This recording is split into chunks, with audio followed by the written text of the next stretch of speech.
Hola, este es el vídeo correspondiente al tema 8, donde vamos a estudiar con más detalle la restricción calórica, concretamente las bases moleculares, bioquímicas de este proceso. Lo más importante, y es lo que hay que entender perfectamente, es que la restricción calórica lo que supone es una alteración de las condiciones metabólicas normales. Y estas alteraciones, pues evidentemente van a producir un cambio, una serie de cambios en algunos metabolitos, que son los que actúan como señales. Señales que son detectadas por sensores que están presentes en las células, que tienen su función, normalmente son sensores de estado nutricional, y estos sensores van a activar evidentemente una serie de respuestas que en algunos casos van asociados a un cambio de expresión génica o simplemente a un cambio de activación de las enzimas o procesos que ya previamente se producen en la célula. La restricción calórica, por tanto, son cambios en las condiciones nutricionales que van a modificar los niveles de una serie de sustancias, de moléculas, que son las llamadas señales. Una de ellas, por ejemplo, puede ser la insulina. Una disminución de la glucosa produce unos cambios en los niveles de insulina. Otra sería el NAD. El NAD es una molécula que actúa como un sensor redox. Cuando la situación redox de la célula es muy elevada, se acumula NADH, y cuando la cantidad de electrones o el estado redox oxidante, pues se acumula NAD. Eso es una señal energética a la célula. Otro elemento es el AMP. El AMP es el producto de la hidrólisis completa del ATP. Eso significa un estado energético también bajo. Y otro elemento son la disponibilidad de aminoácidos. Los aminoácidos, una abundancia de aminoácidos indica un estado nutricional distinto que se produce cuando realmente la concentración de los aminoácidos es baja. Por lo tanto, son las señales. Son las señales que son producidas por cambios en el metabolismo asociado a la restricción calórica. Y existe una serie de sensores, que son las proteínas, que reconocen estos cambios y que integran la señal. Integran la señal para dar una respuesta única. Esta respuesta única, evidentemente, puede ser una señal en verde pro longevidad, con un incremento del estrés, metabolismo oxidativo, longevidad, estabilidad epigenética y incremento de la reparación del ADN, que van asociados en general a las clásicas rutas de tipo catabólico. Mientras que las rutas en rojo pues son justamente aquellas que lo que hacen es bloquear esta respuesta pro longevidad.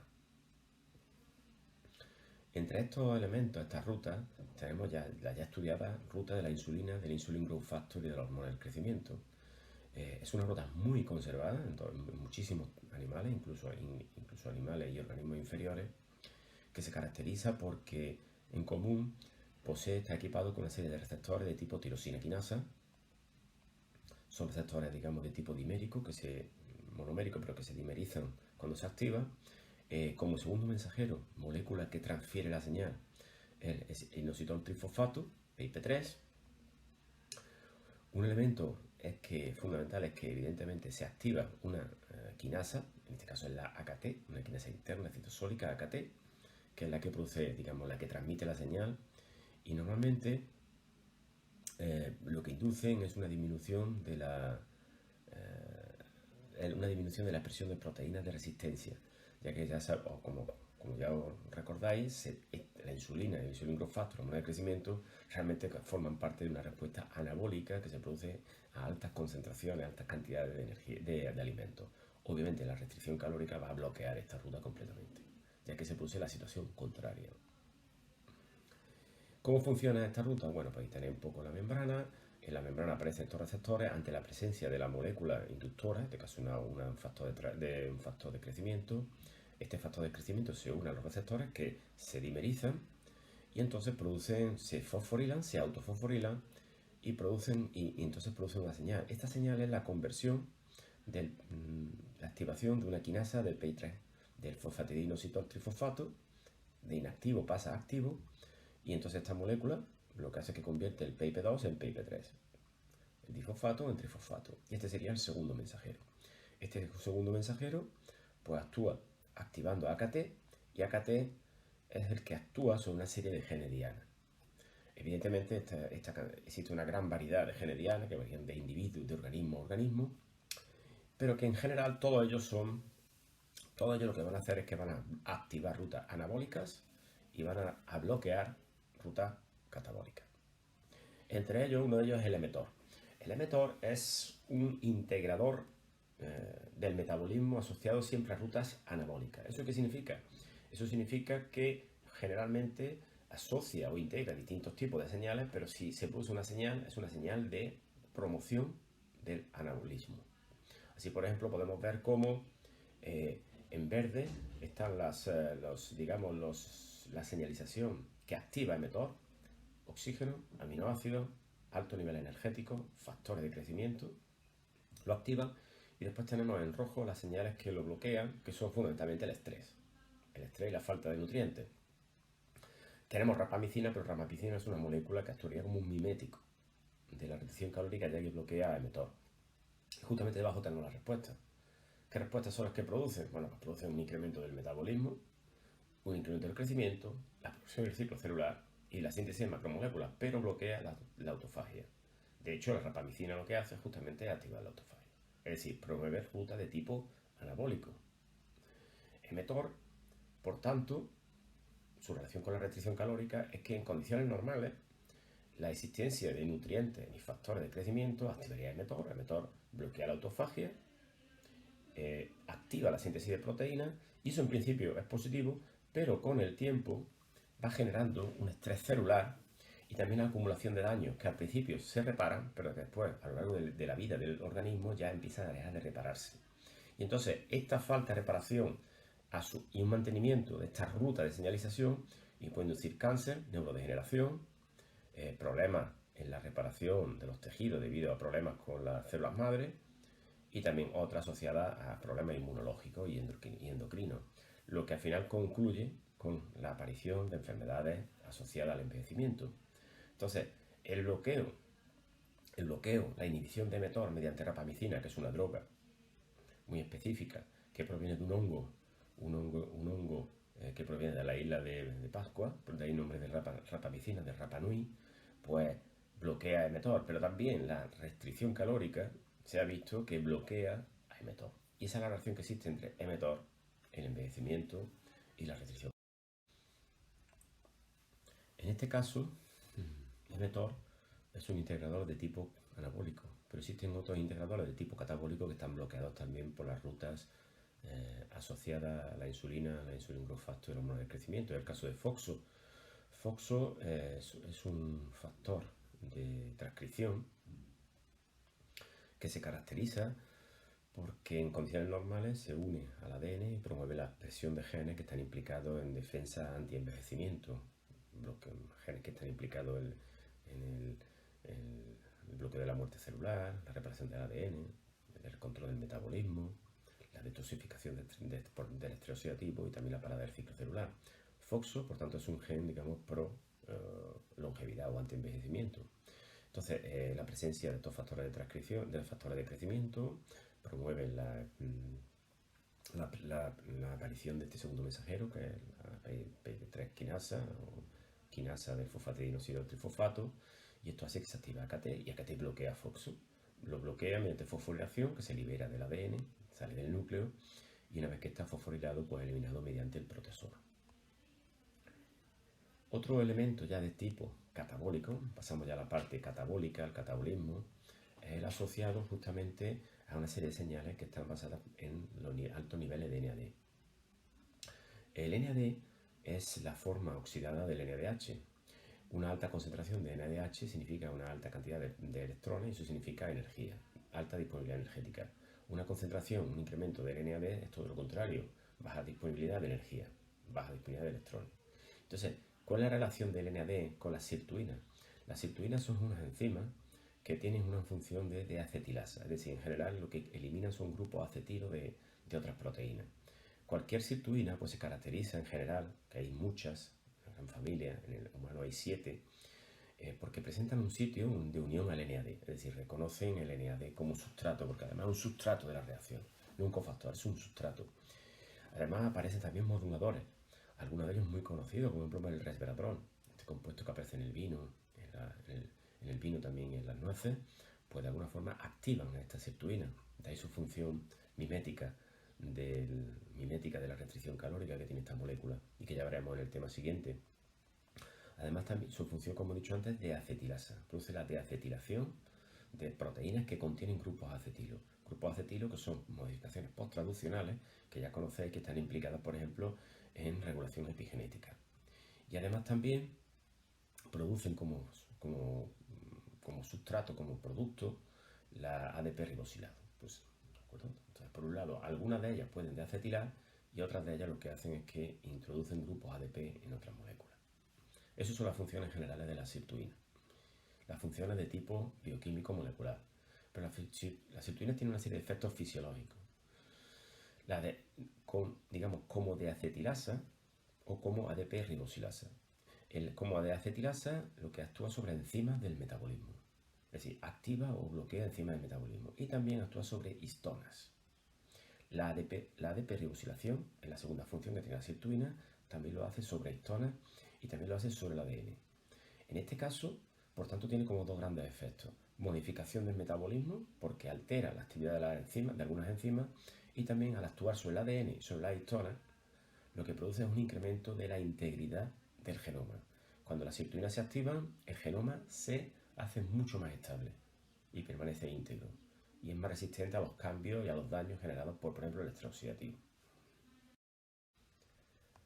Existen varias sirtuinas que tienen una función muy importante en el organismo. En el ser humano hay 7 tipos de sirtuinas, de SIRT1 a SIRT7, pero las más importantes, más características son SIRT1 y SIRT3. SIRT1 es una sirtuina que aparece en el núcleo y en el citosol y que ejerce distintas funciones en condiciones normales, por ejemplo en el músculo a través de la activación de PGC1-alfa, que es un factor de transcripción implicado en la biogénesis mitocondrial y por tanto incrementa la beta-oxidación. En el caso del tejido adiposo, a través de PPAR1-alfa, disminuye la lipogénesis y aumenta la lipólisis, o sea, aumenta la disponibilidad de grasa en el organismo. En el caso del páncreas, fundamentalmente a través de FOXO, incrementa la concentración de insulina. Y en el tejido, en el hígado, pues a través de PGC1-alfa y PPAR1, pues aumenta la gluconeogénesis. Esto ocurre en condiciones normales. En condiciones de restricción calórica hay algunos efectos que se mantienen, como son el caso del músculo, el tejido adiposo, pero hay algunos pequeños cambios, ya que SIRT1 en estas condiciones produce un efecto contrario en el caso del páncreas, ya que disminuye la concentración de insulina, y también produce un efecto en el hígado, ya que en el hígado lo que hace es que disminuye la gluconeogénesis en estas condiciones. En general, el efecto que se produce durante las condiciones de restricción calórica son condiciones de señales de déficit energético y son señales, por supuesto, que van a favorecer la activación de otro elemento que está relacionado con esta ruta catabólica, que es el caso del AMPK, de una quinasa AMPK. Así, en este caso SIRT1, a través de PGC1-alfa, hay que recordar que es un factor de transcripción, porque permite la transcripción y la síntesis de PGC1-alfa, y este PGC1-alfa lo que hace es que incrementa el número de mitocondrias, hay más mitocondrias, y eso induce dentro, evidentemente, el metabolismo mitocondrial. Dentro es muy curioso porque en la mitocondria se expresa SIRT3. SIRT3 es una acetilasa, una deacetilasa, una sirtuina, que actúa o que activa al complejo 1, es decir, favorece la respiración mitocondrial.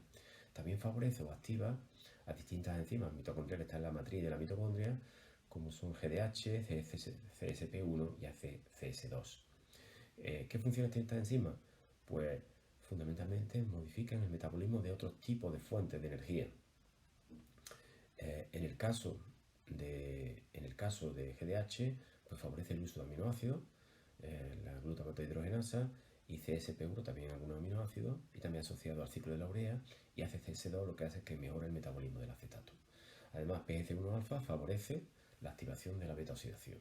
Por tanto, este tándem SIRT1, SIRT3 fuera y dentro de la mitocondria lo que hace es que favorece una desviación del metabolismo hacia un metabolismo mitocondrial que es característico de la restricción calórica, como hemos visto previamente.